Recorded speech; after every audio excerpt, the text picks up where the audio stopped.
Hello guys, it's me. Yes, we are back from where we left off. I noticed in the previous video I didn't get the iron that was on the side, so we're just gonna get that now. But nonetheless, today I want to talk about how lockdown, how it saved my life. So let me just give you a bit of a backstory, yeah? I just want you to imagine this with me. It's the spring/summer of 2019 and everything is just going so well for you. Your grades are average, but that's not your main concern when you're like, what, 12, 13 years old? That's not your main concern at all. But people want to speak to you. People respect you when it's your birthday. People wish you a happy birthday. They slap it on their Snapchat story. The girls, they liked you. They watched you play during the lunchtime. The weather was beautiful. I was playing for a football team back then. Everything was going smoothly. Even though I was wearing walking boots because I didn't have football boots at the time. Everything was going swimmingly. Anyways, people back you. People back the beef. I got into beef with this one girl because she said to me that she liked me and all that good stuff. And then I was like, no, I'm alright. Because I didn't on a like thing. I wasn't there. I wasn't on the same wavelength as her. So I communicated that with her. But then she goes and tells everyone that it was me who said all this. She said, I'm the one who spread all the rumors. And I'm walking home one time and she gets her sister to start shouting at me just like I'm getting jumped. And people were backing me because everyone knew she had a reputation before that for being, you know, all that kind of rumor spreader kind of stuff. But yeah, people were backing you. And yeah, everything was just going great. You'd walk home with your friends having a laugh. You'd buy some sweets with the couple pennies that you've had. There was literally no worries at that time. My biggest worry was probably, have I done the homework for tomorrow? That's probably the biggest worry. That's nothing, you know? And even during that time, got a girlfriend during that time. It was lovely. But I'll get onto the story about that in a second. I also had an iPhone 5C, a very broken one. It would not work. So you charge it. It'd only work on charge is what I'm trying to say. And I didn't have a power bank at the time. But this is important information because when you take it off charge, give it 2 seconds, maybe 3 if you're lucky, is dead. It just dies immediately. You're the 6. What? I thought it was 4. I didn't even count that properly. Anyways, she asked me to meet and I was like, sure. But I had strict parents in the sense that I wasn't allowed to go many places. Like I wasn't really allowed to go anywhere out, bro. I'm like 12. So I was like, can you meet at a park that's near me? But she didn't live near there, but she would still agree to it. And come the day, my phone dies and I have no way of getting to her. I don't know the park that was near me very well. So I go home, try and quickly recharge so I can text her like, yo, I'm going to be on the way. But my mom was like, no, you're not going to go. She was like, it's too dangerous. I was just there like, oh my God, I hope she didn't go in the end. And I charge it. I check my DMs and I just see text messages from her saying, yo, where are you? I'm lost. I don't know where I am. I apologize to her. This is just so unfortunate, but I apologized to her. I'm like, I'm so sorry. My phone's died. My phone is broken and I didn't know how to get to you. But eventually that got sorted. But that was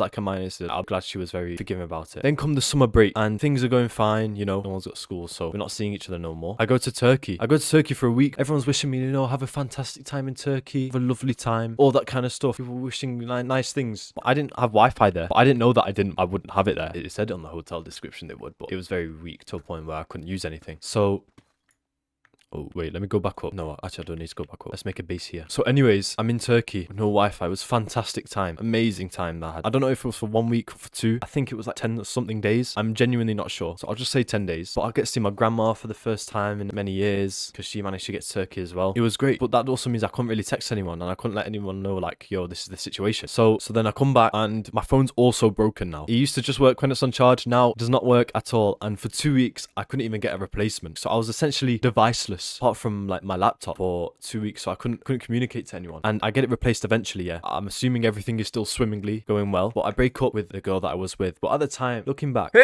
like these aren't proper relationships, if I'm gonna be completely honest with you. Like you're what, 12, 13? These don't matter. These were never gonna last anyway. It's just a little high school fantasy thing. But I break up with her. But the way I do it was bad. It was a bad way. I said I was really apologizing. I don't know how to break bad news in general, okay? So this was really tough for me. But I just felt like it was right to do it. I mentioned that it was just a phase. I remember I said it was just a phase and that kicked off the whole group, yeah. But I was just hoping like maybe it was just a one time, like it's just her group that's annoyed. And you know, that's okay. I wasn't thinking too much of it. Obviously it was very bad that I did it like that. I disappeared. I literally after that, because I couldn't handle the backlash, yeah, to my face. So I literally deleted Snapchat because it was all on Snapchat. All the stuff going on was all on Snapchat. I was like, no, if I avoid the problem, it doesn't exist. I thought that was that. I thought I'll come into school in September. Okay, maybe their group won't like me. But that's okay. I'm not too fussed because I was never really close with them. Then imagine, yeah, you're having a nice time during the summer after what was a generational run during the spring and summer of 2019, a generational run, I say, and you come in September and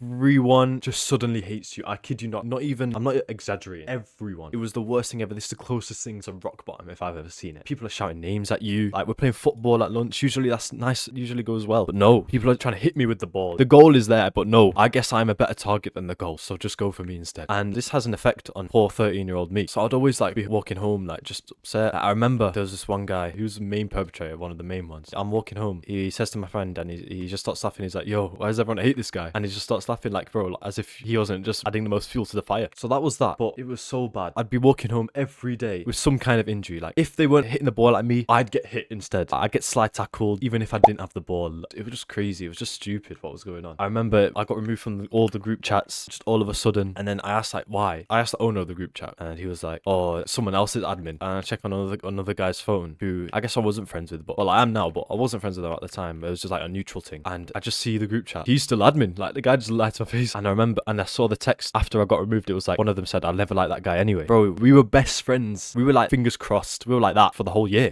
prior. I remember I'd lost my pencil case. Well, I didn't lose it. I left it in class, and I didn't think much of it. I just thought, you know, maybe I'll just get it back tomorrow. Maybe the teacher will pick it up. It turns out, oh crap, bro, this is my lucky day. Have they made diamonds easier to find? 8. Have they made this stuff easier to find? Am I tripping, bro? Back in the days, this would go for a lot. Anyways, about this pencil case, it has my name on it. So it turns out a receptionist comes to the classroom one day. A few days later, she comes to our class with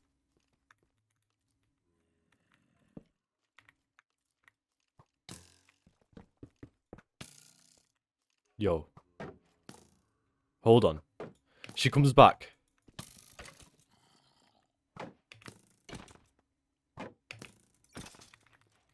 Yo, I'm gonna die. She comes to our classroom that I was in, and she says, I've just been given this pencil case from someone's garden. I was like, what? Someone's garden? And it turns out the group of guys that I was in the group chat with at one point, an active member, long-standing member of the group chat, they take it and they like start throwing it at the park, and it ends up in someone's house. Kind of silly, but it was just crazy. As for the football team I was in, we started playing proper games on Sundays now, and I'm usually very competitive. No, I am very competitive. Not even usually. I'm always competitive. When it comes to stuff like this, high-stakes stuff, I'm very competitive. I like to play like head first. I like to dive head first. And as a result, I'd always get into trouble with like my manager or my parents, because I would always be sliding people, and sometimes it's a bit dangerous to do it, you know. And these are like 13-14-year-old kids we're talking that are just getting slid and potentially injured. But my dad, he sits me down, and I'm really upset after a game. I'm covered in, my whole leg is covered in mud. He sits me down in the car. He's like, what are you doing? You are a representation of the family, and what they think of you is what they think of us, like that kind of thing. And I just suddenly, I remember I just burst. Like, I don't know what caused it, but I just burst out in tears. I'm like, I'm getting bullied all the time. I don't know what to do. I was just bursting out crying. Like, I have no one to talk to. I have no friends. It was just depressing. Like, from the perspective of a parent, I couldn't imagine how he feels just hearing about his son just getting bullied like that. And I was small and defenseless, so I couldn't really stand up for myself, and I was outnumbered. And this is irrelevant to the breakup that I mentioned earlier. This was irrelevant. Like, a lot of people hadn't even known about that. Oh my god, this thing is the thing that's gonna kill me.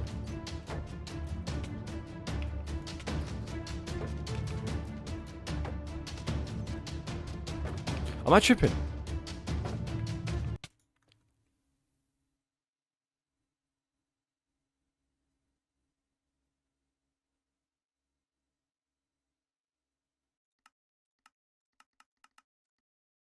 Okay, so anyways, I forgot where I was.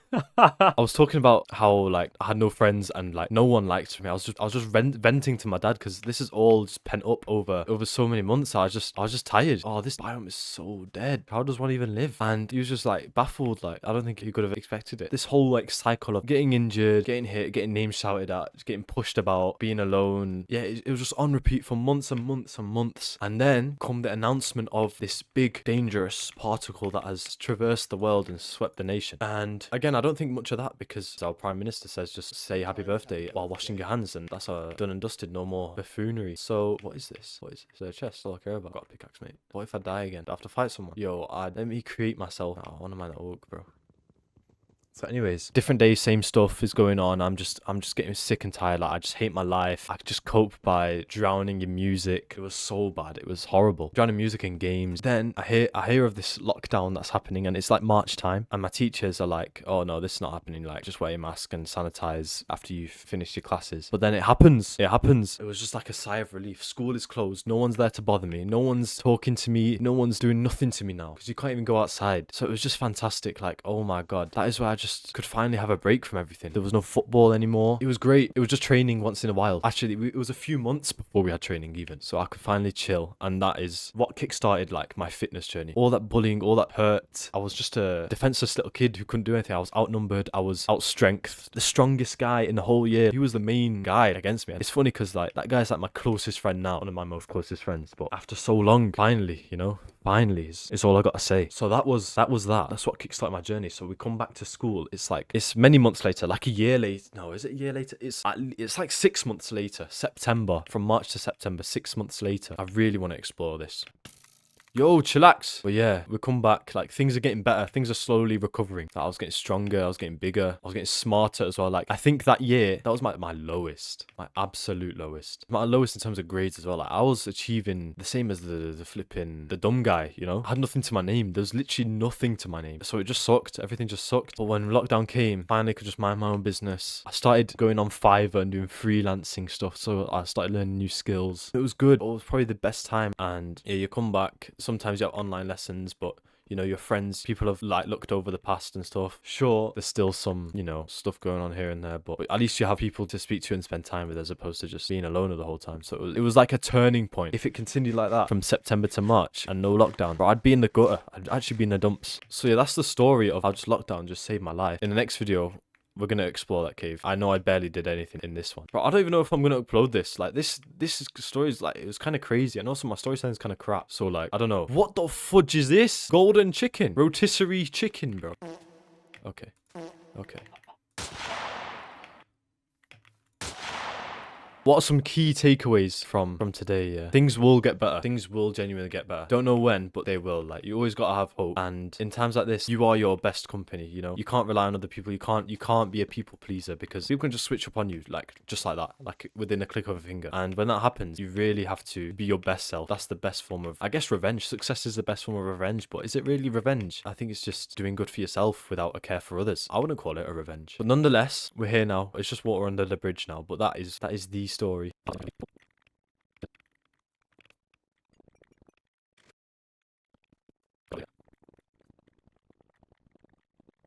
Right, okay, let's just set up camp here. So that is everything, guys. Oh, I made another crafting table. Oh my god, I'm an idiot. Yeah, guys, I'll just see you later. Yeah.